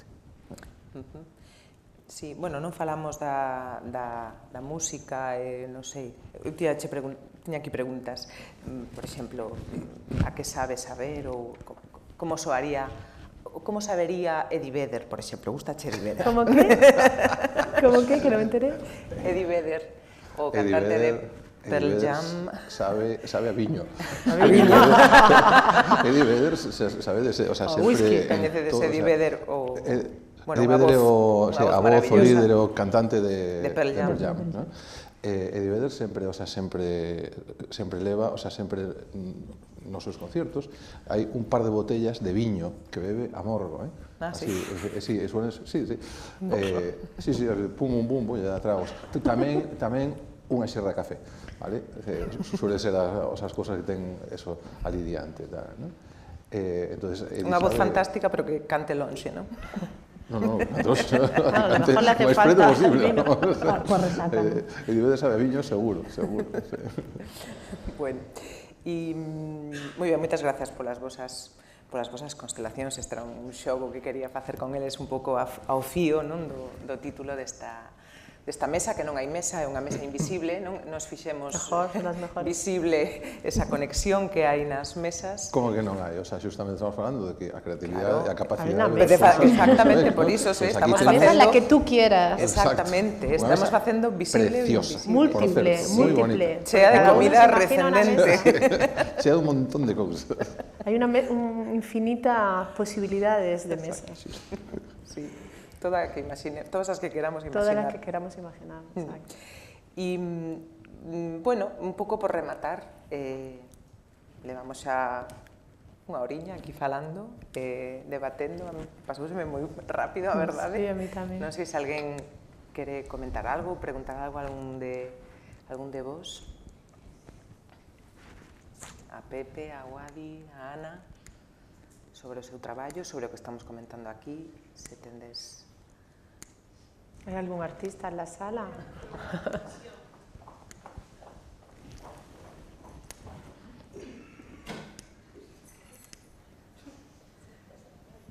Eu quería decir que a creatividade penso que non sempre está para servir a outro, senón a veces para servir a un mesmo. Quero dicir, non sempre ten que ser recoñecida polo público ou por un fin comercial. Quero dicir, un neno é creativo e non pasa de aí. O mellor fai un dibuixo maravilloso e naido ve. O mellor nin súa mai, por decir algo. Pero ese neno necesita facer ese dibuixo nese momento, penso que calquera de vos, pois o mismo. Hai que arriscar, aínda que non chegue a... E gracias a eso estamos onde estamos. Se os outros non arriscaran fai X tempo, non chegaríamos ao que temos hoxe. En moitas cousas, na música, na arte en xeral, quero dicir, na pintura, na literatura, en todo. No, totalmente de acuerdo. Yo creo que lo dije al principio, o sea, una cosa, hay como dos partes, de dentro hacia afuera, del mundo inmaterial al material, y luego lo otro.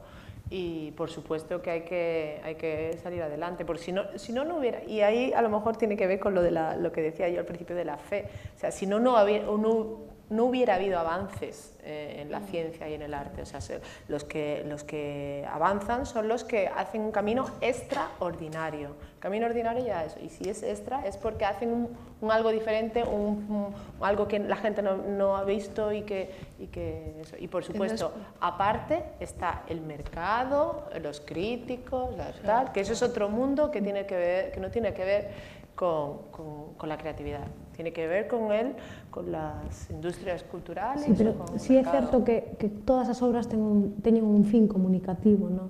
É dicir, si desde o momento en que ti confires a obra é porque queres comunicarte, xa sexa con un determinado público ou con un moi pequeno, non? Porque cando ti fas unha obra, ou contigo mesma, sí, sí.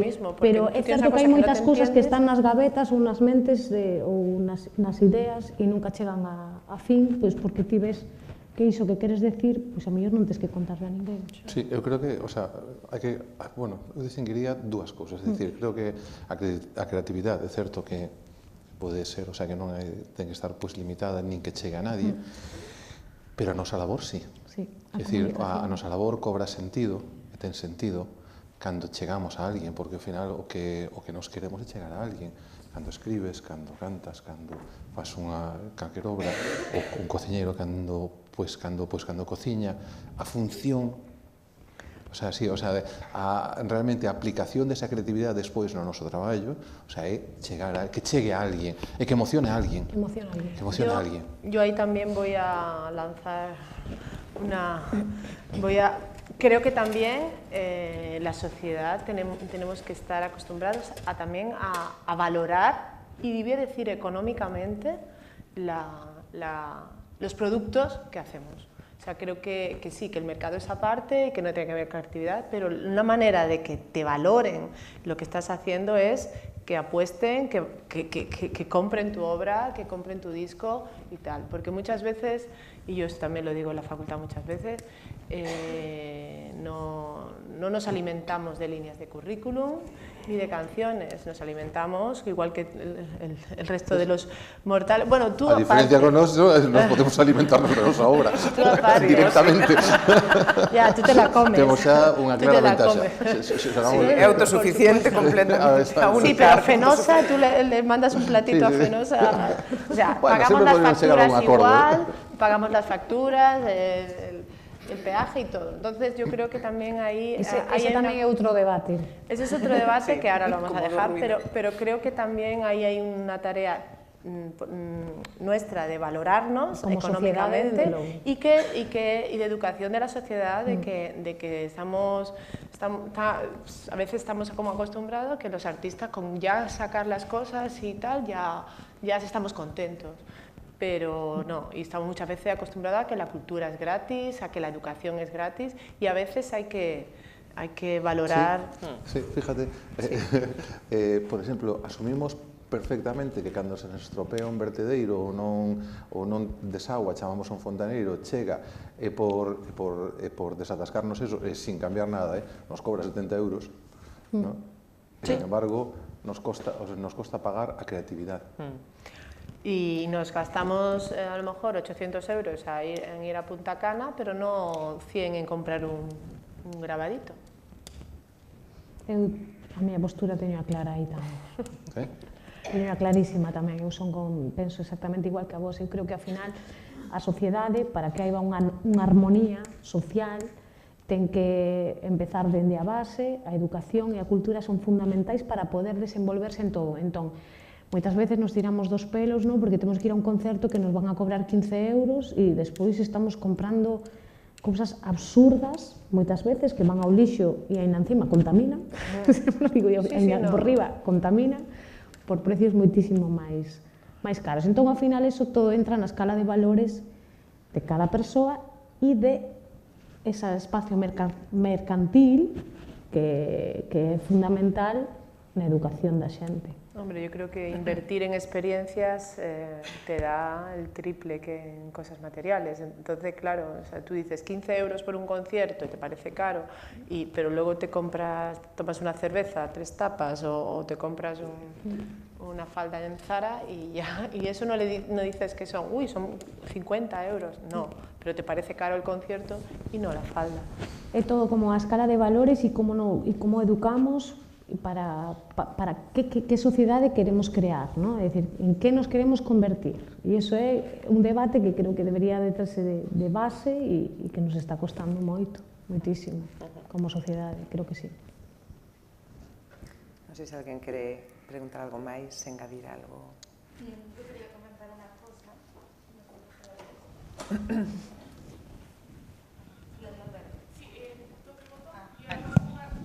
Vale, perfecto. Quería comentar un poco, conectar lo que habíais dicho antes, un poco de la creatividad con la esencia, con ser sincero con uno mismo, con la pérdida a futuro de esa creatividad, ¿no? Que cuando nos vamos haciendo más mayores, como que esa creatividad va desapareciendo. Yo creo que no es que desaparezca, simplemente que cuando eres niño, pues estás conectado perfectamente con lo que quieres en cada momento sin que nada te influya. Y en cambio, cuando van pasando los años, pues todos estamos mucho más influidos y dejamos de ser sinceros con uno mismo, por lo tanto, esa creatividad va reduciendo, pero creo que aunque se reduzca en general, sí que hay personas que la creatividad o la originalidad va creciendo a lo largo del tiempo, porque siempre se repiten, a pesar de que seguro que tienen muchísimas crisis creativas, etcétera, etcétera, va creciendo y es, yo creo que exponencial y 10.000 veces más enriquecedora a lo largo de la vida y con la madurez. Y es un pouco mi opinión. A ver, eu quero eso, aclarar, non dixen que desaparecera, sino que se merma, vai tendendo a cero, queda cero cando morremos. Aí, vale? E hasta aí vamos a menos. Pero eu creo profundamente, o sea, que a creatividade está ligada directamente con esa xuventud, por esa capacidade que temos de inocencia ou de falta de prejuicios ou tal.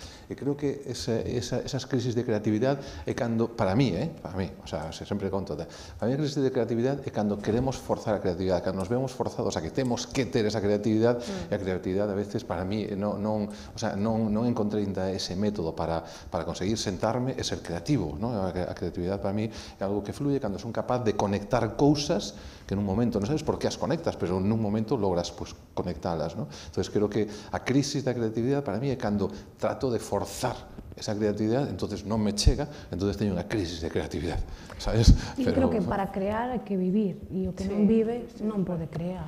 Yo vuelvo a decir lo mismo que dije antes. Yo creo que si tienes cosas que contar, si te pasan cosas en la vida y no sabes cómo sacarlas, o sea, da igual que tengas 40, es más, yo creo que eso, a partir de los 40 estamos en ese periodo de la mitad de la vida, que estás más cerca de la muerte que de la vida, y creo que cuando pasan cosas, y en mi caso, tengo que sacarlas, y tienes que vivir. Si estás viva, tienes cosas que contar. Sí, o único, eu, o sea, vou a escenificar ahora, non me gusta nada falar de que un plato é unha obra, non? Porque eu teño moitísimo respeto pois polos artistas. Eu como cociñeiro non me sinto artista, me sinto pero creativo cociñeiro. Sí. Creativo sí, en el momento que inventas y como tú dices, unes, es alquimia, ¿no? Quería facer como unha distinción para mí, é dicir, o sea, cada vez que fago un plato, se o chamamos obra, non quere dicir que todas as obras sean creativas. Para mí a creatividade é cando fago algo que é distinto. Nuevo, distinto, original. Cambiar, en vez de poñer unha verdura poñer outra, combinar e facer unha salsa, este plato leva salsa, outro non leva salsa. En total, para mí isto non é a creatividade. Creatividade para mí é cando, por exemplo, o caso que vos contaba, de pronto fomos capaces de ver un tuétano en donde a xente non veía un tuétano. Entón, porque cando falabas de tuétano, falabas de este oso, que colles esa parte do oso. Entón, cando de pronto, isto sí é creatividade, vale? Que despois faga a lubina poñendo limón ou poñendo espinacas, para mí isto non é creatividade. isto é facer outra obra, vale? A creatividade é cando de pronto descubro algo Sí, en donde non innovas, se veía, cuando ¿no? innovas y eres Hay un pionero. Entonces, quero decir, o sea, relacionado ao que ti decías, contar, por suerte teño moitas cousas, o sea, que contar e cada día máis, e me sigo ilusionando con contar cousas, creo que ainda teño moito dentro, ¿no? Por lo menos pues, por agora, ¿no? O sea, que é capaz de contar. Ahora, todo o que conto é creativo? No. Para mí, o sea, sabes? O sea, creatividade é esta capacidade, boom, de algo que aparezca algo que hasta ese momento non había. Eso sí é creativo, non? Ou facer, como estamos facendo ahora, unha demi-glace, unha salsa clásica da cociña, ademais a buscas en definición, non? E de pronto, o sea, bueno, en donde gracias aos colágenos e as proteínas animales, esa salsa se liga, colle unha espesura, tal, vale. E de pronto empezamos a facer demi-glace sin proteína animal. Esto sí é creativo, vale? Entonces, esa parte sí a considero pues, creativa. Que logo afaga con unha cousa ou con outra, non. Son combinacións xa de... Claro, xusto, exacto. Somos combinativos, pero creativo é, para mí, un punto máis alto. Para mí, Moi ben.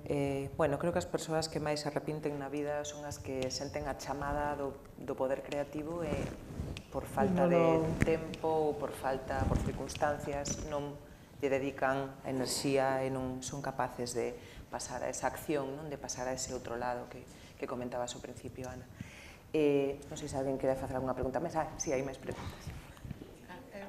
Ou comentarios. Sí, había varias. Nada, esto no es un pensamiento profundo, es simplemente que a mí me gusta mucho la música. Tengo ido a restaurantes, no en el Sawyer ni mucho menos, pero me gusta mucho la música y soy muy contraria al ruido. Y a veces está probando una cosa riquísima, muy creativa, y de repente pues se le va el gusto por el ruido de los platos y de los vasos en la cocina. Y eso es tremendo, que debían procurar evitar ruidos en los restaurantes, pienso yo, porque aunque le pongan música de Debussy o Lemer o una música romántica preciosa de hoy en día, pero con ese ruido de fondo, la cosa ya no gusta tanto, ¿vale? Absolutamente de acordo. Tanto que lle podo contar que ojalá algún día poda vir ese restaurante, inda que sea a facerme unha visita. Ese si máis. Eu invitolle a un café seguro, este invitar, vale? Eu estou absolutamente, o sea, de acordo con eso. Pois con isto contaba que enchemos todo de fonabsorbentes. Bueno, outra, inda que poñas música, non se tapan os ruidos. E se pretendes tapar os ruidos a base de música, malo.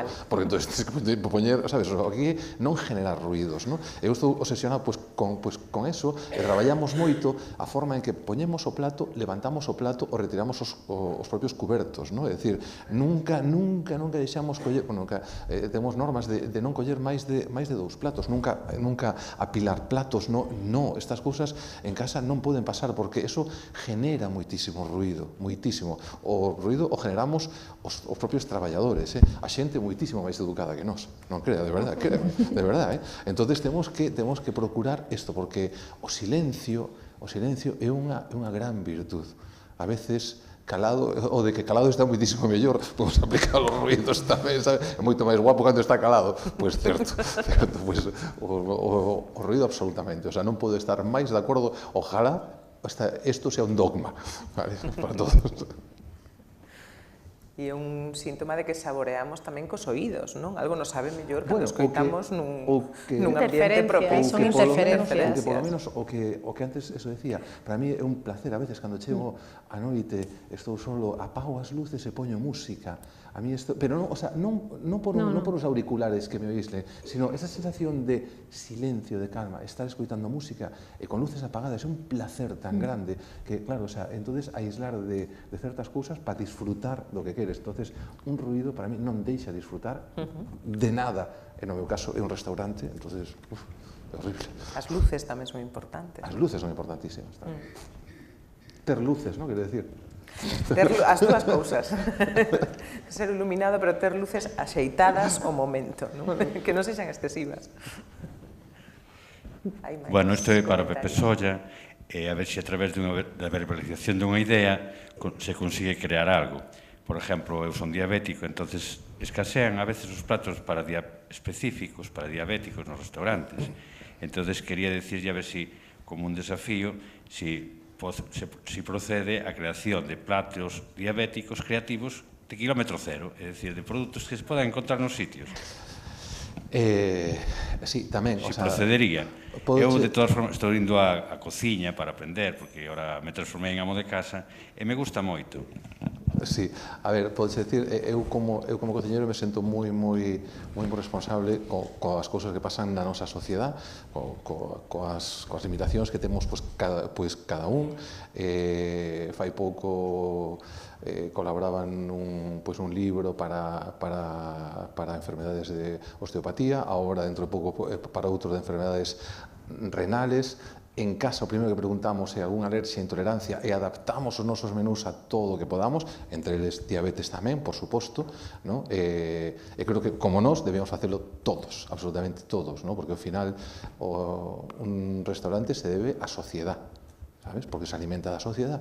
Entonces creo que esta responsabilidad, creo que ni se debía de reclamar, creo que debía ser absolutamente, lógico, ¿no? Es decir, todo o mundo ten dereito. Ahora, digoche algo que cando me plantexan facer cousas, ¿no?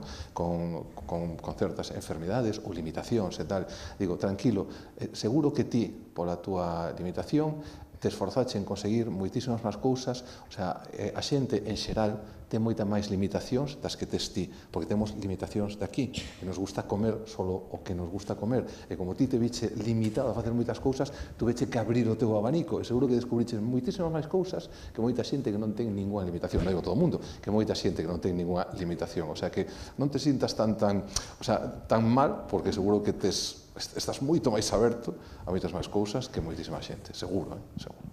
Pero, pola miña parte, asumo sempre a responsabilidade de intentar facer todo o posible para todo o mundo, ¿no? E para que disfrutes comendo. Hola. Nada, quisiera hacer primero un comentario y después una pregunta. Por un lado, bueno, yo soy artista, me considero artista, pinto cuadros. Y desde mi punto de vista la cocina es un arte, porque para mí es imposible, o sea, es un superpoder. Entonces, yo creo que llegar a una cocina y conseguir con lo que tienes crear un plato que además guste, cosa que a mí no me pasa, pues me parece arte, sinceramente, desde mi punto de vista. Eso como comentario. Después, mi pregunta como artista plástica es, yo soy una artista que mi sensibilidad lo que hace es reproducir la belleza que ve, ¿no? Digamos que soy bastante concreta, o sea, no he llegado a crear cuadros innovadores o a experimentar. Mi pregunta es, ¿cómo se pasa de lo que uno tiene dentro, porque obviamente emociones tenemos todos, a llevarlo fuera, ¿no? ¿Cuáles serían los pasos a seguir o cuál sería la manera de llevar lo que uno lleva dentro hacia afuera? Ana, ¿queréis contestar? A ver, yo creo que primero tienes que saber qué tienes dentro. Yo creo que, por ejemplo, bueno, lo que me encuentro yo en la facultad, yo doy clase en cuarto y en doctorado, y lo que me encuentro es que muchas veces primero tienes que conocerte a ti mismo, saber qué quieres contar. Y creo que a veces ese trabajo es el más difícil y es el que cuesta más. A mí yo lo veo porque hay alumnos que aparentemente les gusta una cosa, pero luego no empiezas a profundizar y no tienen ahí eso. Entonces yo creo que lo primero sería hacerte un esquema mental, o si quieres, digamos, también sacarlo fuera, ¿no? Como digo yo, pues hacerte un mapa de ideas, un mapa de conceptos y realmente entender qué es lo que quieres contar, qué es lo importante, ¿eh? Y luego, a partir de ahí, yo creo que hay un proceso que creo que es fácil, bueno, para mí creo que es lógico, es de idea mental grande, es decir, imagínate, a ti te interesa la muerte, ¿no? Pues tienes la idea de muerte grande, ¿no? Pues cómo pasa a la idea concreta, o sea, cómo ves tú la muerte, ¿no? Pues para mí la muerte a lo mejor es un ataúd, pero a lo mejor para ti la muerte es la cara de tu abuela, no lo sé, ¿no? Entonces, cómo de la imagen grande pasas a la imagen mental grande, a la imagen mental pequeña, y a partir de esa imagen mental más concreta, cómo pasas a la materia, es decir, imagínate, pues eso, la cara de tu abuela, pues cómo es, a lo mejor es un árbol, tu abuela, o es un retrato, o es... Y a partir de ahí dices, bueno, pues esto ¿cómo lo voy a hacer? Pues es pintura, es fotografía, son como fases de ese proceso, ¿no? Y cuando ya dices, bueno, pues es fotografía, bueno, pues es en blanco y negro, es grande, es pequeña, es de espalda, ya empiezas con la composición, y una vez que ya tienes la foto, pues ¿cómo la voy a materializar? Pues la voy a materializar en un papel satinado, en un papel, ¿sabes? La voy a enmarcar, voy a hacer una repetición de las manos de mi abuela, no lo sé, es decir, yo creo que lo primero tienes que hacer la parte teórica, conceptual, y luego, digamos, yo siempre digo que a las obras se llegan por círculos concéntricos, no se escriben de cabo a rabo, ¿no? Sino vas como amasando la obra final, ¿no? Y en todo ese proceso, que es largo, que es denso, que si lo haces bien es seriamente y sinceramente llegarás a buen puerto. Siempre pasan cosas, además, es decir, porque el propio proceso, que es una cosa que no hemos hablado y que para mí es fundamental, el propio proceso es lo que da sentido a la obra, o sea, es el camino, hay que disfrutar en el camino y hay que sentir que estás en el camino, porque lo importante muchas veces no es el destino, sino es el camino, para llegar a un punto y para volver a hacer otro camino. Porque nunca llegas a ningún sitio, llegas a eso, pero eso te va a llegar a otro sitio. De feito, eu creo que o proceso é moitísimo máis importante que a fin. Claro, pues eso es lo que estoy diciendo. Entonces sí. Yo creo que el proceso es lo importante. Y muchas veces estamos muy centrados, y creo que también en el mundo occidental, en los resultados, ¿no?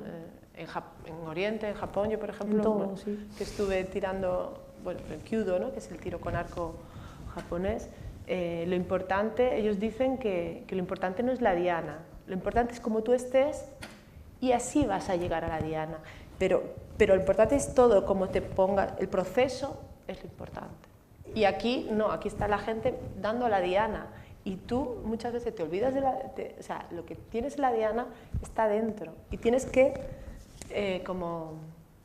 mirarte para adentro, desmenuzar, digamos, trabajar ese proceso y llegarás a la diana, o no. Ese proceso, además, onde escoitas a túa propia voz, que ás veces é moi difícil de escoitar. Hai ruido, hai interferencias, non? Sempre comezas imitando, comezas nun mundo no que está rodeado de persoas que te antecederon, que están canda a ti, e entón escoitar a túa propia voz ou o que ti queres dicir ou que escoitarte a ti necesitas un silencio especial para iso, non? Pero tampouco é que decir que o que empezamos falando para min é fundamental, é dicir, a esencia e non mentirte a ti mesma, é dicir, o obxectivo é o que ese, aínda que sexa unha merda ou este moi manido ou sexa algo moi recurrente, da igual, é o teu obxectivo, que vai por él, é dicir, que queres de ti? O teu xeito, non? Sobre todo, andar se aprende andando, o sea, hace falta comenzar a caminar para darte cuenta que a lo mejor no es eso lo que quieres y seguir. Entonces eso te lleva, para mí, a una acción masiva. O sea, yo no puedo estar parada, yo tengo que llegar a un sitio para decir, no, esto no es lo que quiero. Pum, todo, fuera.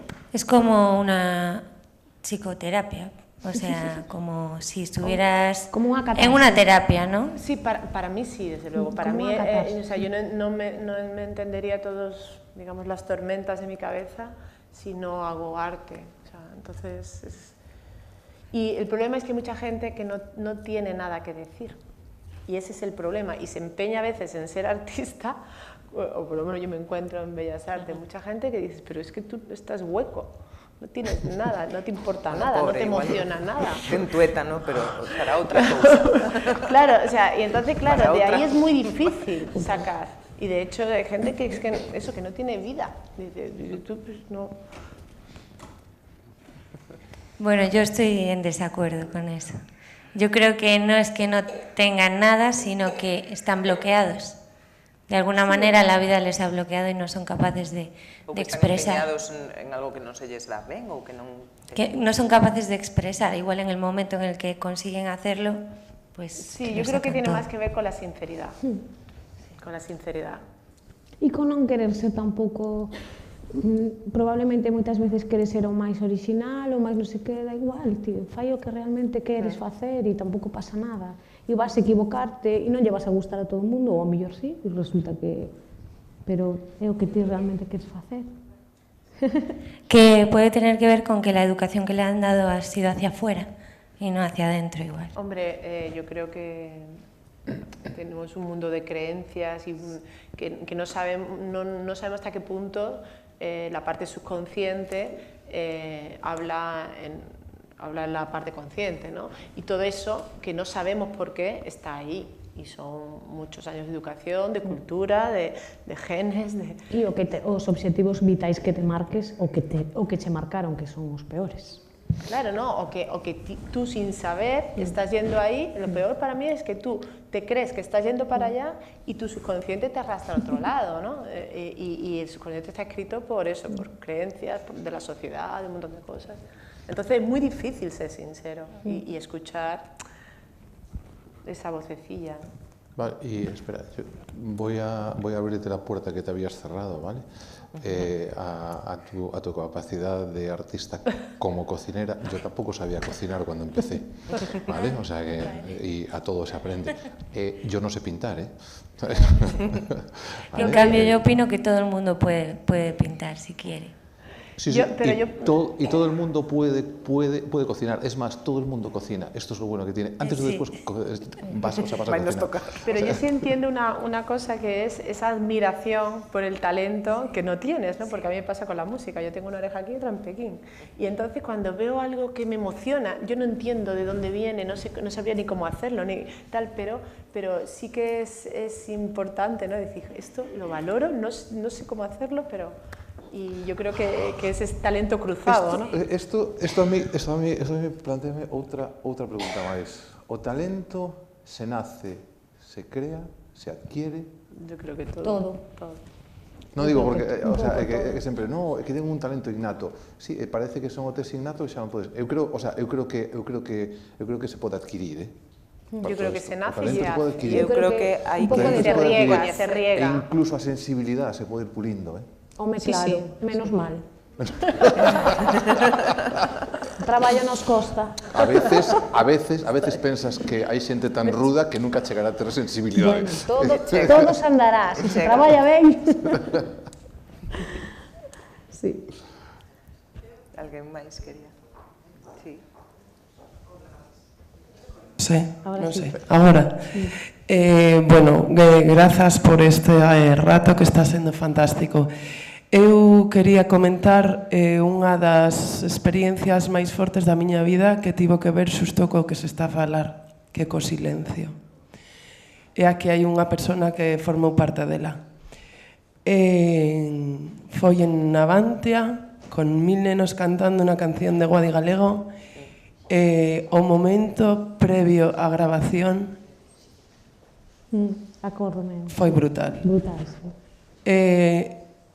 1000 nenos en Navantia escoitando silencio, cheos de vida, cantando a súa canción, foi algo que nunca podremos esquecer. Por outra banda, eu quedeime co tema da constelación, esa que estamos neste contexto fantástico. Eu tamén son mestra, eu vexo todos os corsés que ten no noso sistema, todas as desigualdades que existen. Penso que esa constelación seguramente debería ter moito que ver coa aparición de todas as artes nos sistemas educativos. Todos os nenos ten talento, todos os nenos son creativos. O problema o temos nós, cando empezamos a encorsetar, a facer bricks, a facer packs. A igualdade, porque que todos sexan iguais, que fagan os exercicios do mesmo xeito. Efectivamente, sí, porque o sistema nos permite moi poucas flexibilidades. Eu quixera falar dun proxecto que se está a facer, que é o proxecto LOBA, que tamén sei que formas parte, pero é moi difícil, se non temos axuda das administracións, poder fomentar este espírito creativo e crítico que necesitamos para os nosos nenos, para que valoren con sensibilidade todo o que estamos a falar. A miña constelación, por suposto, tería teatro, por suposto, tería música, por suposto, tería artes plásticas, por suposto, tería todo isto, pero necesitamos certa complicidade das administracións e das institucións para poder levar isto a práctica. E das empresas. Perdón? E de las empresas. Por suposto. Por suposto, crear pontes, crear lazos, eliminar fronteiras. Grazas. Foi moi enriquecedor, de verdade. Grazas.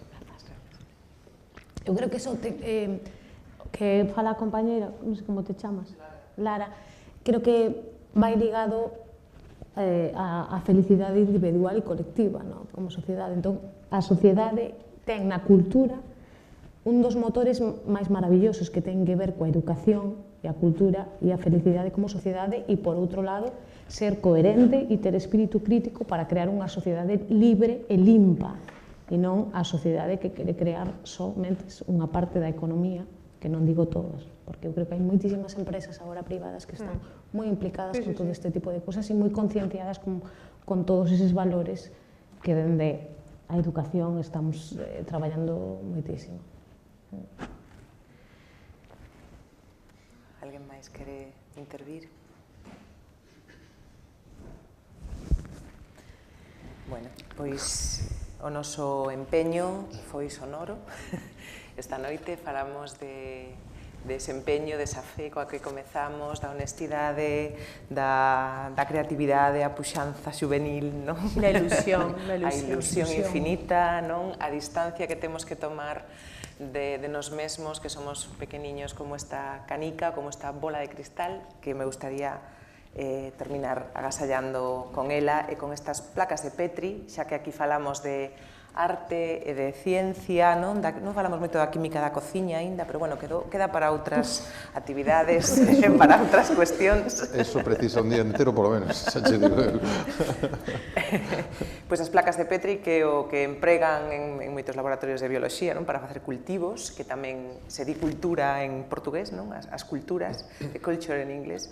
A min pareceme uns lugares maravillosos para crear cousas e para cultivar. Entón, quería regalarvos unha para cada un. Esta ten unha bola de cristal, porque para ti... Dando brillo eu sempre. Bueno, para ti tamén, que é como un pequeno planeta, non? Para vérmonos, e para ti outro, sin tuétano. Pero con ilusión infinita. Hay que cuidarlo. Hay que cultivar, hay que cuidar, hay que regar, hay que trabajar. Sí, moitas grazas. Hai que poñer un germen. Una semilla, hay que poner una semilla. De feito, os estabas falando, falta moito, sí, pero despois disso falta un puntillo menos. Un pouco menos, porque, hubo un pequeno ejercicio de concienciación de esto. Entonces, xa falta un puntillo menos. Pero é que o universo tan grande, tan infinito. Bueno, pero centrámonos na Terra. Estamos pequeñillos, pero bueno, aquí estamos, pequeños, pero con empeño. Sí, pero con empeño e sonoridade, reverberando. Eso. Bueno, moitísimas grazas, Pepe, Ana e Guadi, moitísimas grazas á Fundación por artellar este encontro, esta actividade de sonoro empeño que nos permitiu enfiar estas constelacións. Eu supoño que cada un de vos, aínda que non intervides, levades a vosa constelación privada aí brillando e fulgurando nas vosas neuronas e que vais a ir agora a unha noite despexada fantástica a esta cidade na que non podemos ver a Vía Láctea por contaminación luminosa, que é outro tema para outro día, falando de ruidos e tal, pero que seguro que vos queda reverberando a vos e que espero, bueno, que saiades contentos, con sinestesias, con curiosidade, con ilusión infinita, con distancia a nós e ao pequenos que somos e a nosa terra e con esa armonía dos contrarios e das contradicións que nos enriquecen e nos fan mesturarnos, contaminarnos, tocarnos, escoitarnos, saborearnos, coñecernos, escoitarnos, escoitarvos. Así que moitas grazas pola vosa presenza.